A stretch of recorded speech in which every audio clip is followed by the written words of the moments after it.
पाञ्चजन्यं ऋषिकेशो देवदत्तं धनञ्जयः पौण्ड्रं दध्मौ महाशङ्खं भीमकर्मावृकोदरः।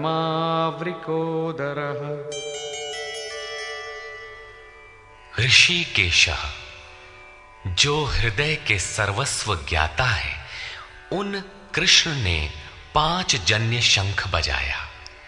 पांचों ज्ञानेंद्रियों को पंच तन्मात्राओं शब्द, स्पर्श, रूप, रस, गंध के रसों से समेटकर अपने जन भक्त की श्रेणी में ढालने की घोषणा की। विकराल रूप से बहकती हुई इंद्रियों को समेटकर उन्हें अपने सेवक की श्रेणी में खड़ा कर देना हृदय से प्रेरक सद्गुरु की देन है। श्री कृष्ण एक योगेश्वर सद्गुरु थे। शिष्यस्ते हम, भगवन मैं आपका शिष्य हूं। बाह्य विषय वस्तुओं को छोड़कर ध्यान में इष्ट के अतिरिक्त दूसरा न देखें, दूसरा न सुने, न दूसरे का स्पर्श करें। यह सद्गुरु के अनुभव संचार पर निर्भर करता है।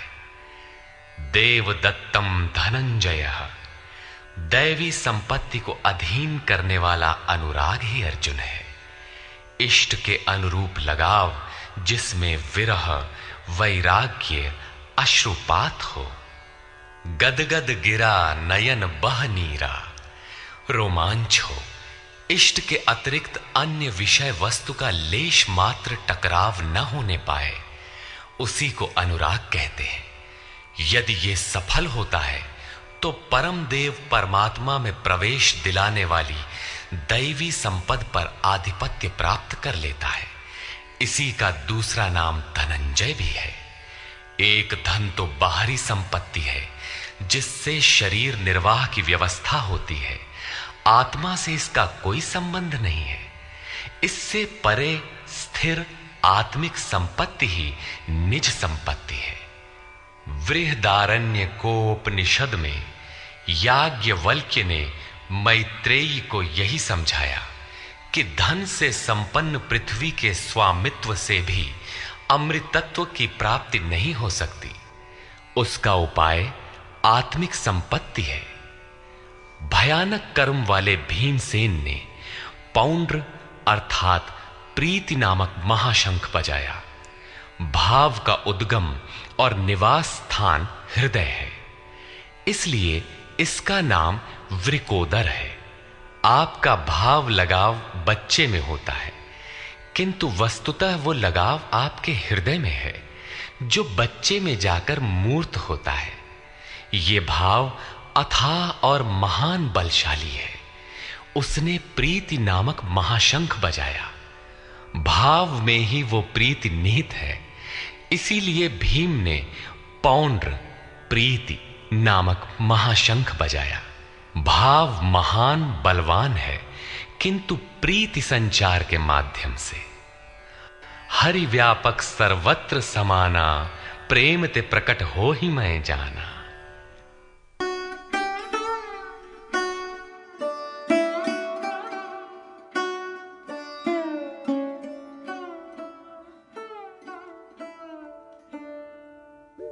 अनंत विजयं राजा कुंती पुत्रो युधिष्ठिरः नकुलः सहदेवश्च सुघोषमणिपुष्पकौ।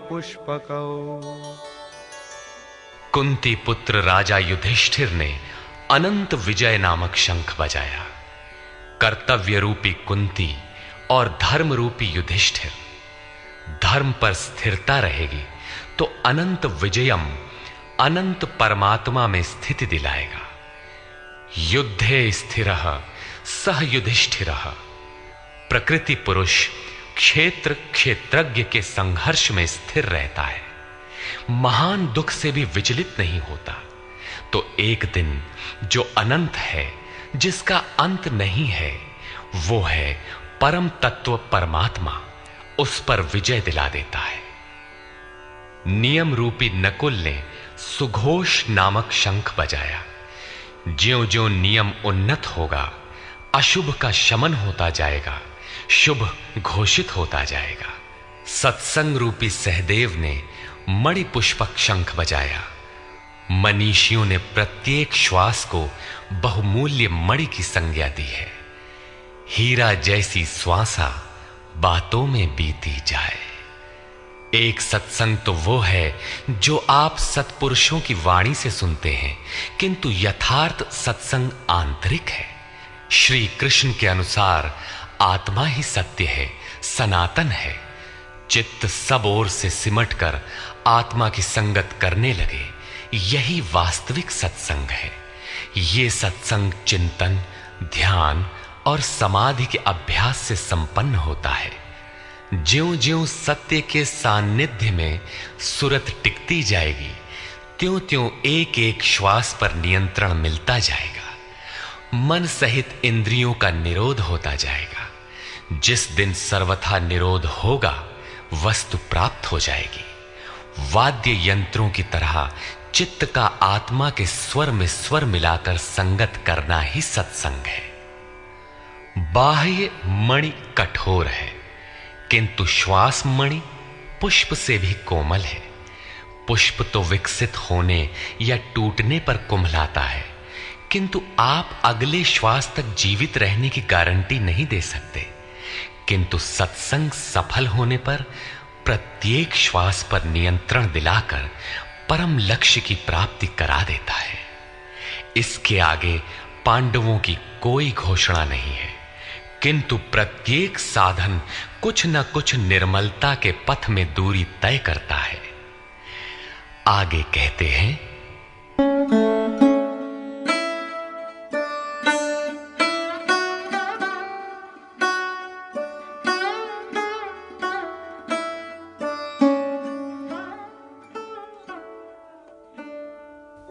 काश्यश्च परमेश्वासः शिखण्डी च महारथः धृष्टद्युम्नो विराटश्च सात्यकिश्चापराजितः।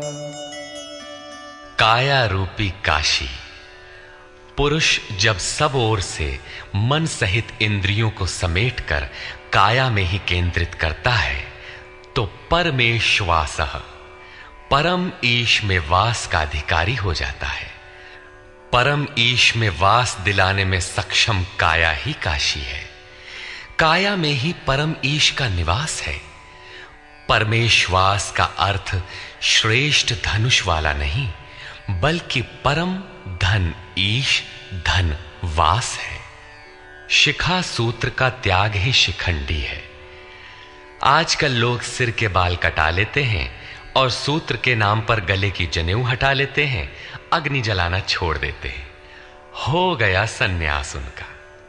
नहीं, वस्तुतः शिखा लक्ष्य का प्रतीक है जिसे आपको पाना है, और सूत्र है संस्कारों का। जब तक आगे परमात्मा को पाना शेष है, पीछे संस्कारों का सूत्रपात लगा हुआ है, तब तक त्याग कैसा, सन्यास कैसा? अभी तो चलने वाले पथिक हैं। जब प्राप्तव्य प्राप्त हो जाए, पीछे लगे हुए संस्कारों की डोर कट जाए, ऐसी अवस्था में ब्रह्म सर्वथा शांत हो जाता है। इसलिए शिखंडी ही ब्रह्म रूपी भीष्म का विनाश करता है। शिखंडी चिंतन पथ की विशिष्ट योग्यता है, महारथी है।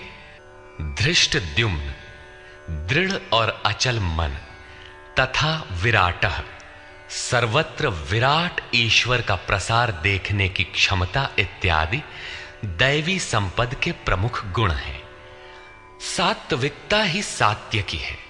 सत्य के चिंतन की प्रवृत्ति अर्थात सात्विकता यदि बनी है तो कभी गिरावट नहीं आने पाएगी, इस संघर्ष में पराजित नहीं होने देगी।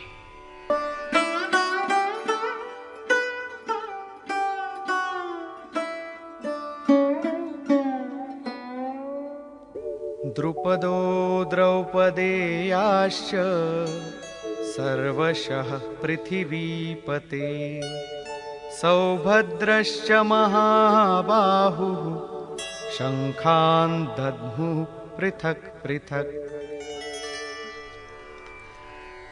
अचल पददायक द्रुपद और ध्यान रूपी द्रौपदी के पांचों पुत्र सहृदयता, वात्सल्य, लावण्य, सौम्यता इत्यादि साधन में महान सहायक महारथी हैं तथा बड़ी भुजा वाला अभिमन्यु, इन सब ने पृथक पृथक शंख बजाए। भुजा कार्यक्षेत्र का प्रतीक है। जब मन भय से रहित हो जाता है तो उसकी पहुंच दूर तक हो जाती है। हे राजन, इन सब ने अलग अलग शंख बजाए। कुछ न कुछ दूरी सभी तय कराते हैं। इनका पालन आवश्यक है, इसलिए इनके नाम गिनाए। इसके अतिरिक्त कुछ दूरी ऐसी भी है जो मन बुद्धि से परे है। भगवान स्वयं ही अंतःकरण में विराज कर तय कराते हैं। इधर दृष्टि बनकर आत्मा से खड़े हो जाते हैं और सामने स्वयं खड़ा होकर अपना परिचय करा लेते हैं।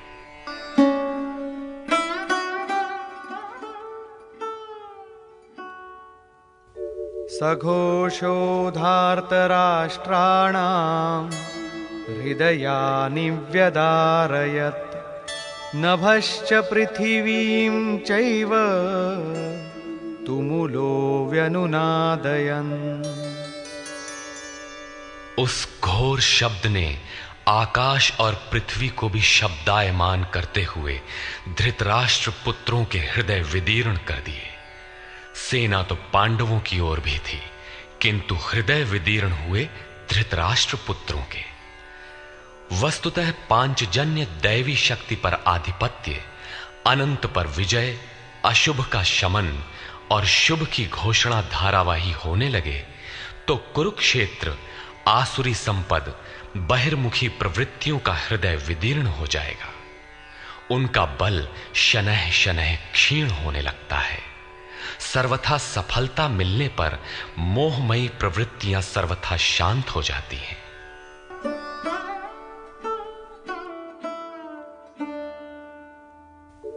अथ व्यवस्थितान् दृष्ट्वा धार्तराष्ट्रान् कपिध्वजः प्रवृत्ते शस्त्रसम्पाते धनुरुद्यम्य पाण्डवः।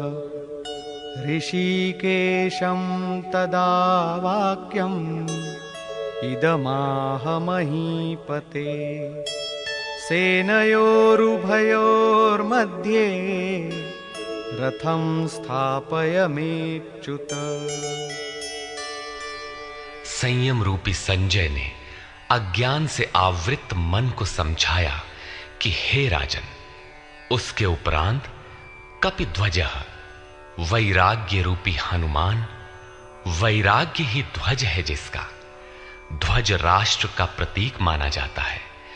कुछ लोग कहते हैं ध्वजा चंचल थी, इसलिए कपिध्वज कहा गया, किंतु नहीं। यहां कपि साधारण बंदर नहीं, स्वयं हनुमान थे, जिन्होंने मान अपमान का हनन किया था। सममान निरादर आदरहीन। प्रकृति की देखी सुनी वस्तुओं से, विषयों से राग का त्याग ही वैराग्य है।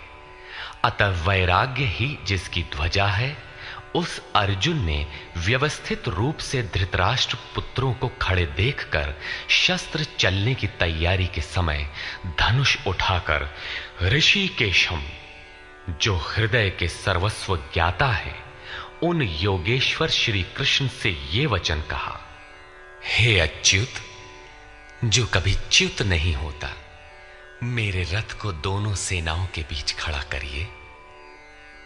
यहां सारथी को दिया गया आदेश नहीं, इष्ट सदगुरु से की गई प्रार्थना है।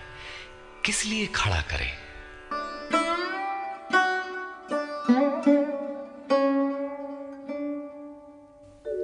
यावदेतान्निरीक्षेऽहं योद्धुकामानवस्थितान् कैर्मया सह योद्धव्यम् अस्मिन् रणसमुद्यमे।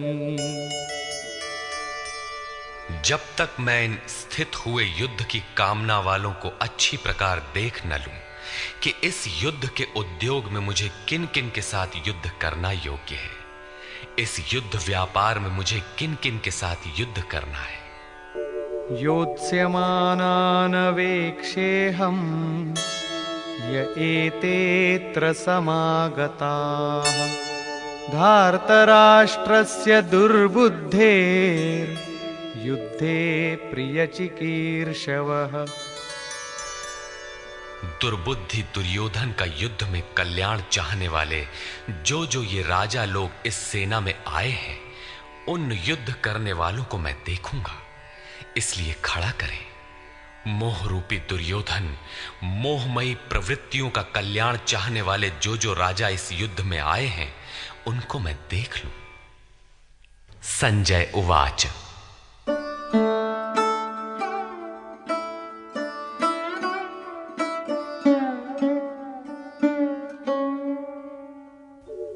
एवमुक्तो ऋषिकेशो गुडाकेशेन भारत सेनयोरुभयोर्मध्ये स्थापयित्वा रथोत्तमम् भीष्मद्रोणप्रमुखतः सर्वेषां च महीक्षिताम् उवाच पार्थ पश्यैतान् समवेतान् कुरुनीति। संजय बोला, निद्राजयी अर्जुन द्वारा इस प्रकार कहे जाने पर हृदय के ज्ञाता श्री कृष्ण ने दोनों सेनाओं के बीच भीष्म, द्रोण और महीक्षिताम शरीर रूपी पृथ्वी पर अधिकार जमाए हुए संपूर्ण राजाओं के बीच उत्तम रथ को खड़ा करके कहा कि पार्थ, इन इकट्ठे हुए कौरवों को देख, यहां उत्तम रथ सोने चांदी का रथ नहीं है। संसार में उत्तम की परिभाषा नश्वर शरीर के प्रति अनुकूलता प्रतिकूलता से की जाती है। ये परिभाषा अपूर्ण है। जो हमारे आत्मा, हमारे स्वरूप का सदैव साथ दे, वही उत्तम है, जिसके पीछे अनुत्तम मलिनता न हो।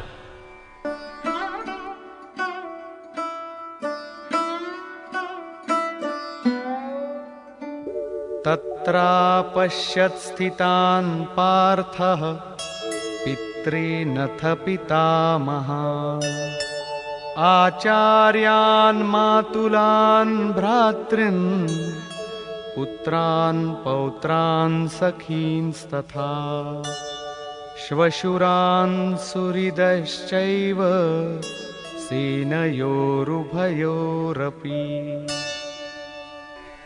इसके उपरांत अचूक लक्ष्य वाले पार्थिव शरीर को रथ बनाने वाले पार्थ ने उन दोनों सेनाओं में स्थित पिता के भाइयों को, पितामहों को, आचार्यों को, मामाओं को, भाइयों को, पुत्रों को, पौत्रों को, मित्रों को, श्वसुरों को और सुहृदों को देखा। दोनों सेनाओं में अर्जुन को केवल अपना परिवार, मामा का परिवार, ससुराल का परिवार, सुहृद और गुरुजन दिखाई पड़े। प्रचलित गणना के अनुसार 18 अक्षौहिणी 2.5-3 अरब के लगभग होता है, जो आज के विश्व की जनसंख्या के समकक्ष है। इतने मात्र के लिए यदा कदा विश्व स्तर पर आवास, खाद्य समस्या बन जाती है। इतना बड़ा जन समूह अर्जुन के 3-4 रिश्तेदारों का परिवार मात्र था। क्या इतना बड़ा भी किसी का परिवार होता है? कदापि नहीं। ये हृदय देश का चित्रण है।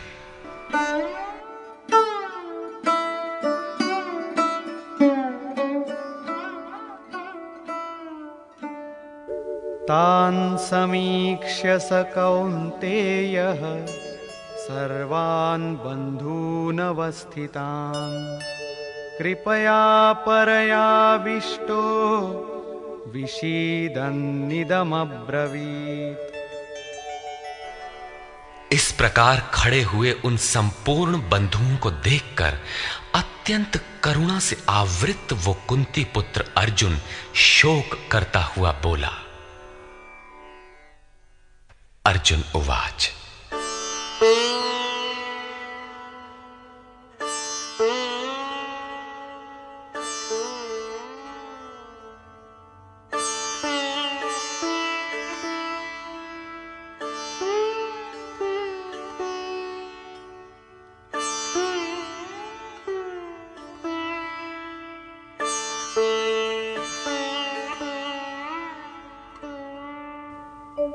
दृष्ट्वेमं स्वजनं कृष्ण युयुत्सुं समुपस्थितं सीदन्ति मम गात्राणि मुखं च परिशुष्यति वेपथुश्च शरीरे मे रोमहर्षश्च जायते।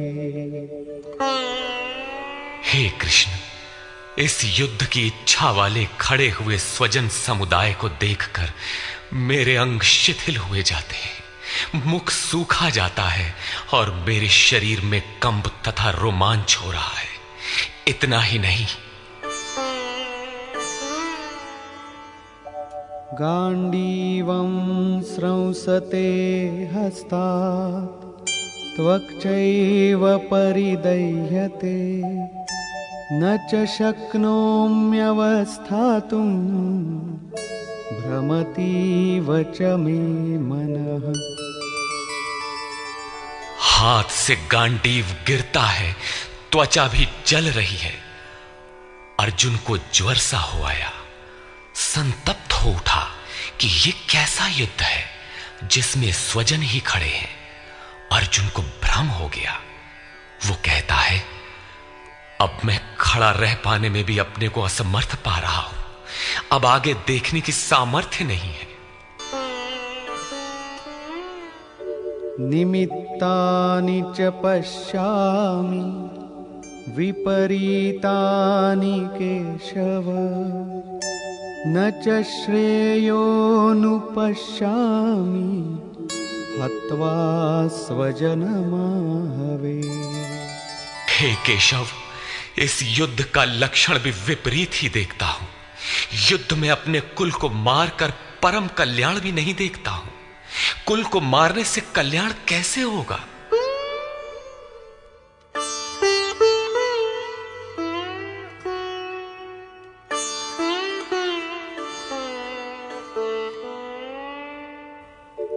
न कांक्षे विजयं कृष्ण न च राज्यं सुखानि च किन्नो राज्येन गोविन्द किं भोगैर्जीवितेन वा। संपूर्ण परिवार युद्ध के मुहाने पर है। इन्हें युद्ध में मारकर विजय से मिलने वाला राज्य और राज्य से मिलने वाला सुख अर्जुन को नहीं चाहिए। वो कहता है, हे श्री कृष्ण, मैं विजय नहीं चाहता, राज्य तथा सुख भी नहीं चाहता। हे गोविंद, हमें राज्य या भोग अथवा जीवन से भी क्या प्रयोजन है? क्यों?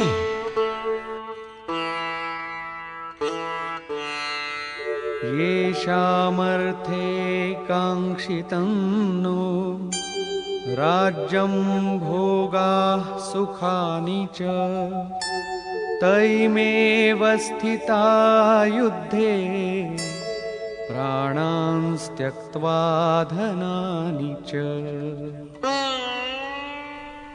हमें जिनके लिए राज्य भोग और सुखादिक इच्छित हैं, वे ही परिवार जीवन की आशा त्याग कर युद्ध के मैदान में खड़े हैं।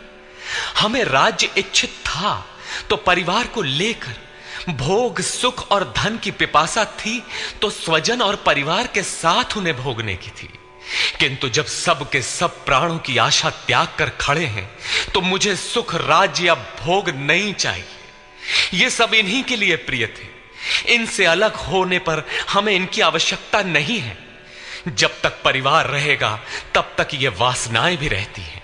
झोपड़ी में रहने वाला भी अपने परिवार, मित्र और स्वजन को मारकर विश्व का साम्राज्य स्वीकार नहीं करेगा।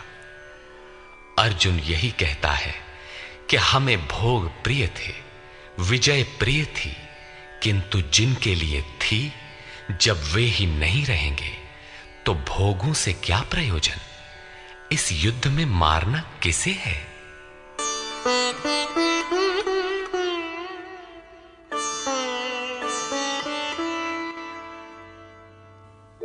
आचार्याः पितरः पुत्राः तथैव च पितामहाः मातुलाः श्वशुराः पौत्राः शालाः संबंधिनस्तथा।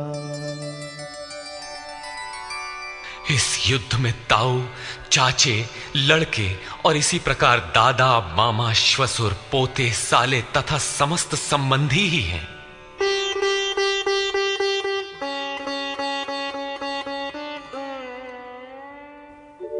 एतान्न हन्तुमिच्छामि घ्नतोऽपि मधुसूदन अपि त्रैलोक्यराज्यस्य हेतो किन्नु मही कृते। हे मधुसूदन, मुझे मारने पर भी अथवा 3 लोक के राज्य के लिए भी मैं इन सबको मारना नहीं चाहता। फिर पृथ्वी के लिए कहना ही क्या? 18 अक्षौहिणी सेना में अर्जुन को अपना परिवार ही दिखाई पड़ा। इतने अधिक स्वजन वास्तव में क्या हैं? वस्तुतः अनुराग ही अर्जुन है।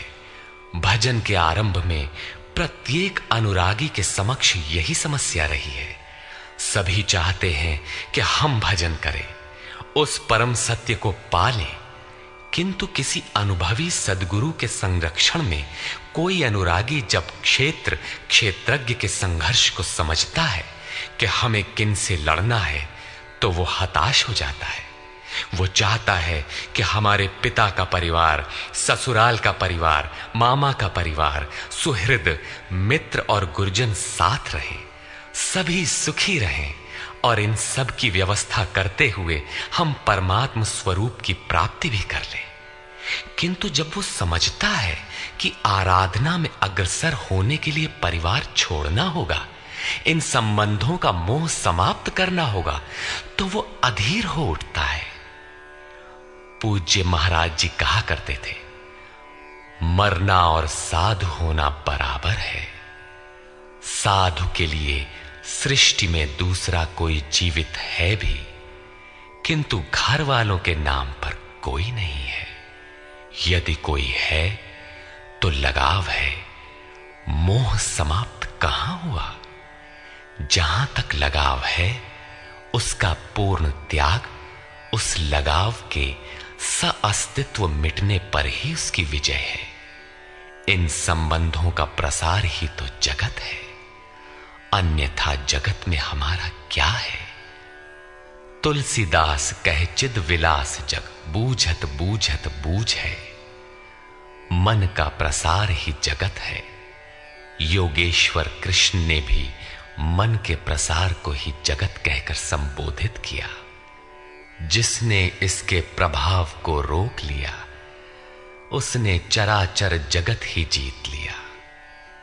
इहैव तैर्जितः सर्गो येषां साम्ये स्थितम मनः। केवल अर्जुन अधीर था, ऐसी बात नहीं है। अनुराग सबके हृदय में है। प्रत्येक अनुरागी अधीर होता है, उसे संबंधी याद आने लगते हैं।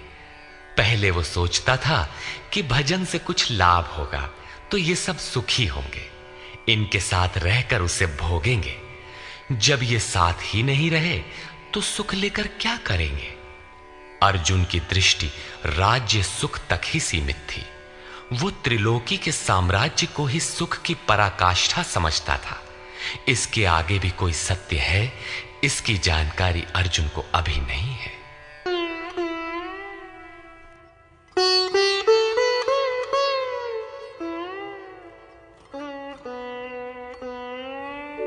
निहत्य धार्तराष्ट्रान्नः का प्रीतिः स्याज्जनार्दन पापमेवाश्रयेदस्मान् हत्वैतानाततायिनः।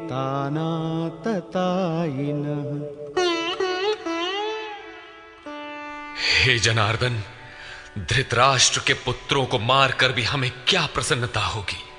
जहां धृतराष्ट्र अर्थात धृष्टता का राष्ट्र है, उससे उत्पन्न मोह रूपी दुर्योधन इत्यादि को मारकर भी हमें क्या प्रसन्नता होगी। इन आतताइयों को मारकर हमें पाप ही तो लगेगा। जो जीवन यापन के तुच्छ लाभ के लिए अनीति अपनाता है वो आतताई कहलाता है, किंतु वस्तुतः इससे भी बड़ा आतताई वो है जो आत्मा के पथ में अवरोध उत्पन्न करता है। आत्मदर्शन में बाधक काम, क्रोध, लोभ, मोह आदि का समूह ही आतताई है।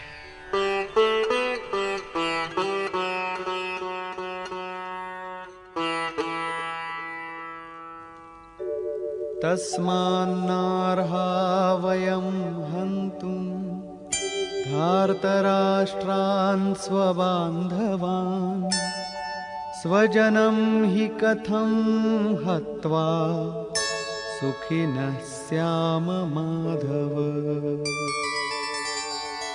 इससे हे माधव, अपने बांधव धृतराष्ट्र के पुत्रों को मारने के लिए हम योग्य नहीं हैं। स्वबांधव कैसे? वे तो शत्रु थे ना। वस्तुतः शरीर के रिश्ते अज्ञान से उत्पन्न होते हैं। ये मामा है, ससुराल है, स्वजन समुदाय है, ये सब अज्ञान ही तो है। जब शरीर ही नश्वर है तब इसके रिश्ते ही कहां रहेंगे। मोह है तभी तक सुहृद है, हमारा परिवार है, हमारी दुनिया है। मोह नहीं तो कुछ भी नहीं। इसीलिए वे शत्रु भी अर्जुन को स्वजन दिखाई पड़े। वो कहता है कि अपने कुटुंब को मारकर हम कैसे सुखी होंगे। यदि अज्ञान और मोह न रहे तो कुटुंब का अस्तित्व न हो। यह अज्ञान ज्ञान का प्रेरक भी है। भर्तृहरि, तुलसी इत्यादि अनेक महानुभावों को वैराग्य की प्रेरणा पत्नी से मिली, तो कोई सौतेली मां के व्यवहार से खिन्न होकर वैराग्य पथ पर अग्रसर हुआ दिखाई देता है।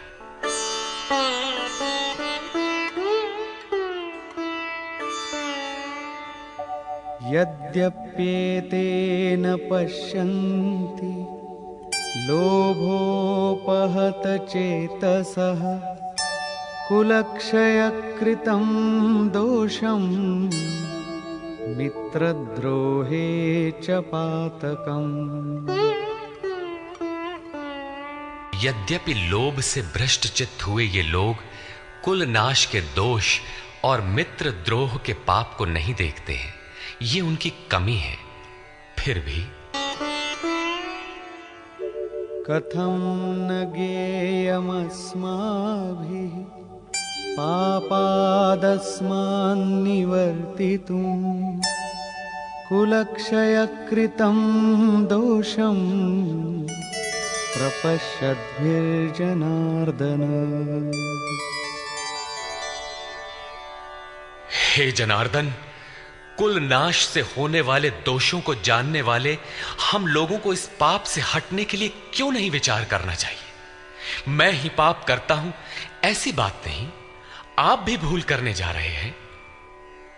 कृष्ण पर भी आरोप लगाया। अभी वो समझ में अपने को कृष्ण से कम नहीं मानता। प्रत्येक नया साधक सद्गुरु की शरण जाने पर इसी प्रकार तर्क करता है और अपने को जानकारी में कम नहीं समझता। यही अर्जुन भी कहता है कि ये भले न समझें, किंतु हम आप तो समझदार हैं। कुल नाश के दोषों पर हमें विचार करना चाहिए। कुल नाश में दोष क्या है? कुलक्षये प्रणश्यन्ति कुलधर्माः सनातनाः धर्मे नष्टे कुलं कृत्स्नम् अधर्मोऽभिभवत्युत। कुल के नाश होने से सनातन कुल धर्म नष्ट हो जाते हैं। अर्जुन कुल धर्म कुलाचार को ही सनातन धर्म समझ रहा था। धर्म के नाश होने पर संपूर्ण कुल को पाप भी बहुत दबा लेता है। अधर्माभिभवात् कृष्ण प्रदुष्यन्ति कुलस्त्रियः। स्त्रीषु दुष्टासु वार्ष्णेय जायते वर्णसंकरः। हे कृष्ण, पाप के अधिक बढ़ जाने से कुल की स्त्रियां दूषित हो जाती हैं। हे वार्ष्णेय, स्त्रियों के दूषित होने पर वर्ण संकर उत्पन्न होता है। अर्जुन की मान्यता थी कि कुल की स्त्रियों के दूषित होने से वर्ण संकर होता है, किंतु श्री कृष्ण ने इसका खंडन करते हुए आगे बताया कि मैं अथवा स्वरूप में स्थित महापुरुष यदि आराधना क्रम में भ्रम उत्पन्न कर दे तब वर्ण संकर होता है। वर्ण संकर के दोषों पर अर्जुन प्रकाश डालता है।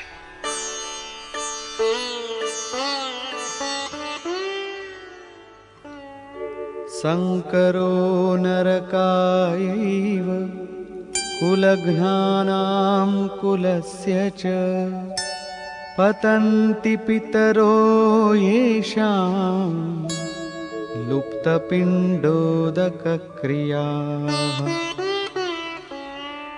वर्ण संकर कुल घातियों और कुल को नरक में ले जाने के लिए ही होता है। लुप्त हुई पिंड क्रिया वाले इनके पितर लोग भी गिर जाते हैं। वर्तमान नष्ट हो जाता है, अतीत के पितर गिर जाते हैं और भविष्य वाले भी गिरेंगे। इतना ही नहीं,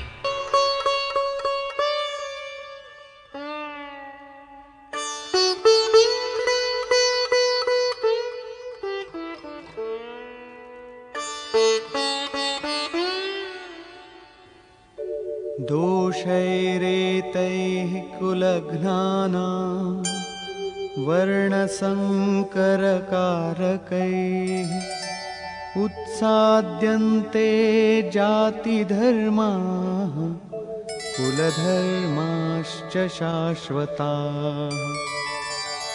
इन वर्ण संकर कारक दोषों से कुल और कुलघातियों के सनातन कुल धर्म और जाति धर्म नष्ट हो जाते हैं। अर्जुन मानता था कि कुल धर्म सनातन है, कुल धर्म ही शाश्वत है, किंतु श्री कृष्ण ने इसका खंडन किया और आगे बताया कि आत्मा ही सनातन शाश्वत धर्म है।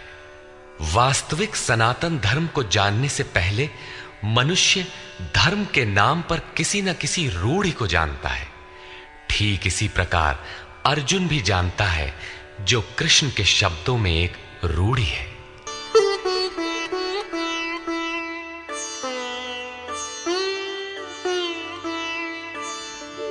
उत्सन्नकुलधर्माणां मनुष्याणां जनार्दन नरके नियतं वासो भवतीत्यनुशुश्रुम। हे जनार्दन, नष्ट हुए कुल धर्म वाले मनुष्यों का अनंत काल तक नरक में वास होता है, ऐसा हमने सुना है। कुल धर्म ही नहीं नष्ट होता, बल्कि शाश्वत सनातन धर्म भी नष्ट हो जाता है। जब धर्म ही नष्ट हो गया तो ऐसे पुरुष का अनंत काल तक नरक में निवास होता है, ऐसा हमने सुना है, देखा नहीं, सुना है।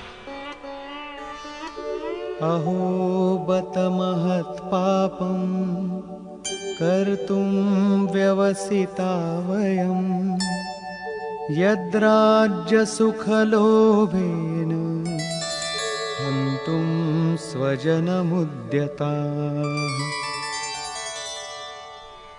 अहो, शोक है कि हम लोग बुद्धिमान होकर भी महान पाप करने को तैयार हुए हैं।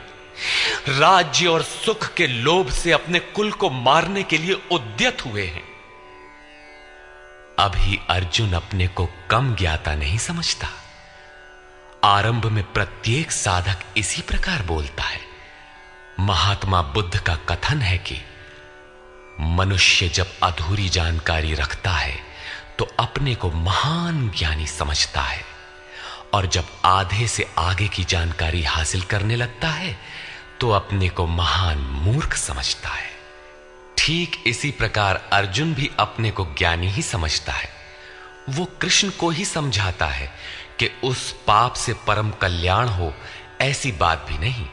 केवल राज्य और सुख के लोभ में पड़कर हम लोग कुल नाश करने को उद्यत हुए हैं, महान भूल कर रहे हैं।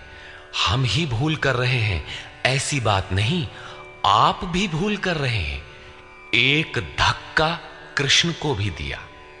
अंत में अर्जुन अपना निर्णय देता है।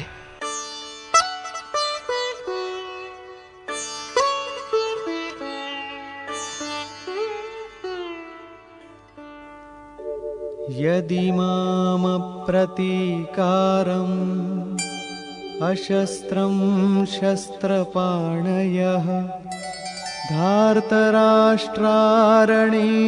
हन्युः तन्मे क्षेमतरं भवेत्।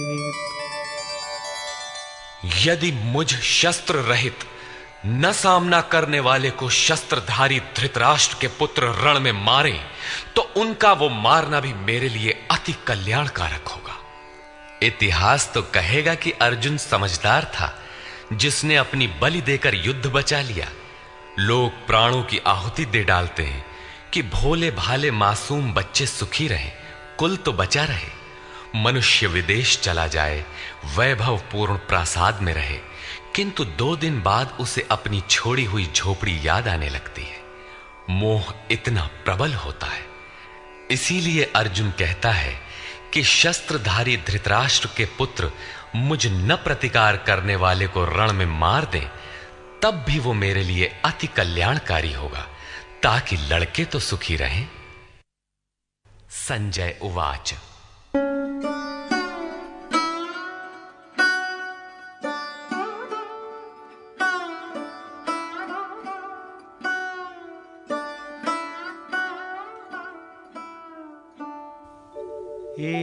एवमुक्त्वार्जुनः संख्ये रथोपस्थ उपाविशत् विसृज्य सशरं चापं शोकसंविघ्नमानसः।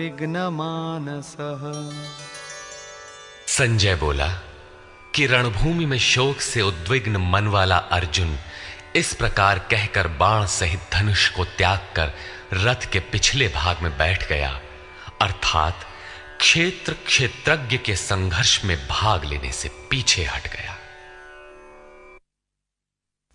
निष्कर्ष। अर्जुन को सैन्य निरीक्षण में अपना परिवार ही दिखाई पड़ता है। जहां तक संबंध है उतना ही जगत है। अनुराग के प्रथम चरण में पारिवारिक मोह बाधक बनता है। साधक जब देखता है कि मधुर संबंधों से इतना विच्छेद हो जाएगा जैसे वे थे ही नहीं, तो उसे घबराहट होने लगती है। स्वजनासक्ति को मारने में उसे अकल्याण दिखाई देने लगता है। वो प्रचलित रूढ़ियों में अपना बचाव ढूंढने लगता है, जैसा अर्जुन ने किया। उसने कहा, कुल धर्म ही सनातन धर्म है। इस युद्ध से सनातन धर्म नष्ट हो जाएगा।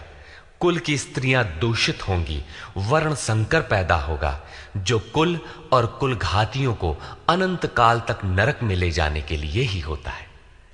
अर्जुन अपनी समझ से सनातन धर्म की रक्षा के लिए विकल है। उसने श्री कृष्ण से अनुरोध किया कि हम लोग समझदार होकर भी ये महान पाप क्यों करें, अर्थात श्री कृष्ण भी पाप करने जा रहे हैं। अंततोगत्वा पाप से बचने के लिए मैं युद्ध नहीं करूंगा, ऐसा कहता हुआ हताश अर्जुन रथ के पिछले भाग में बैठ गया। क्षेत्र क्षेत्रज्ञ के संघर्ष से पीछे हट गया। अतः ओम तत्सदिति श्रीमद् भगवद गीता सूपनिषत्सु ब्रह्म विद्यायाम योग शास्त्रे श्री कृष्णा अर्जुन संवादे संशय विषाद योगो नाम प्रथमोऽध्यायः। इस प्रकार स्वामी अड़गड़ानंद कृत श्रीमद् भगवद गीता के भाष्य यथार्थ गीता का प्रथम अध्याय पूर्ण होता है। हरि ओम तत्सत।